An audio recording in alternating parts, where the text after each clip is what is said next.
There is a difference between doing something once and doing something forever. Most people are capable of greatness in bursts. They are capable of waking up early for a week. They are capable of working hard for a month. But what happens when the initial spark of motivation fades? What happens when the reality of the grind sets in? That is where most men fail. That is where most dreams go to die. You need to understand that discipline is not a task. It is a state of being. It is the ability to show up for yourself, especially when you do not feel like it. It is the ability to keep your promises to yourself, even when no one else is watching. Let's look at the psychology of the elite. Why do they succeed while others fail? It is not because they are smarter. It is not because they are more talented. It is because they have mastered the art of neutrality. They do not let their emotions dictate their actions. If they are sad, they work. If they are tired, they work. If they are happy, they work. They have detached their output from their internal state.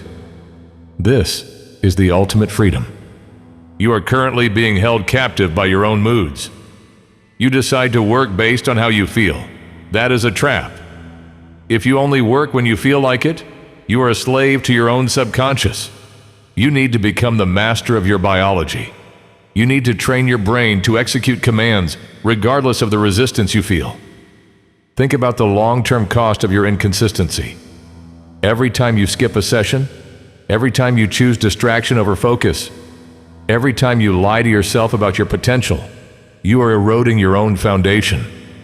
You are building a house on sand. And when the storm comes, and it will come, your house will collapse. You must embrace the concept of eternal discipline. This means viewing your life not as a series of days, but as a continuous, unending process of refinement. You are not trying to reach a finish line. You are trying to become a person who does not know how to quit. When you reach that point, success becomes inevitable. It is no longer a question of if, but a question of when.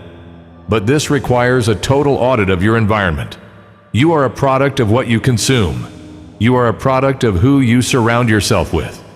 If your environment is filled with noise, with low-value content, and with people who are content with mediocrity, you will never break free. You must ruthlessly curate your surroundings.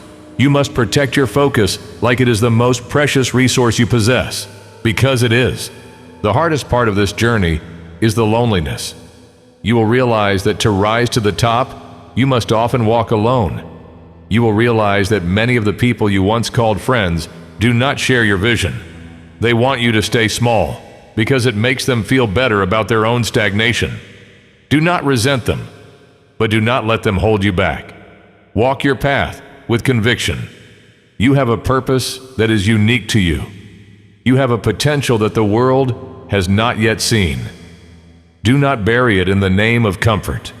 Do not trade your future for a temporary moment of ease. The pain of discipline is far less than the pain of regret. Remember that. Every single day is a battlefield. And every single night, you have the choice to look back at your actions and know that you gave everything you had. That is the only standard that matters. That is the only validation you should seek. You are building a structure that will outlive you. You are creating a version of yourself that is capable of enduring anything. You are the mountain. You are the architect. You are the force of nature. So, stop thinking. Stop debating with yourself. Stop negotiating with your own potential. Just execute. Again, and again, and again, until the world recognizes the work, until your legacy is undeniable. If you are ready to commit to the eternal discipline, subscribe. This is Anivictus. Own your path.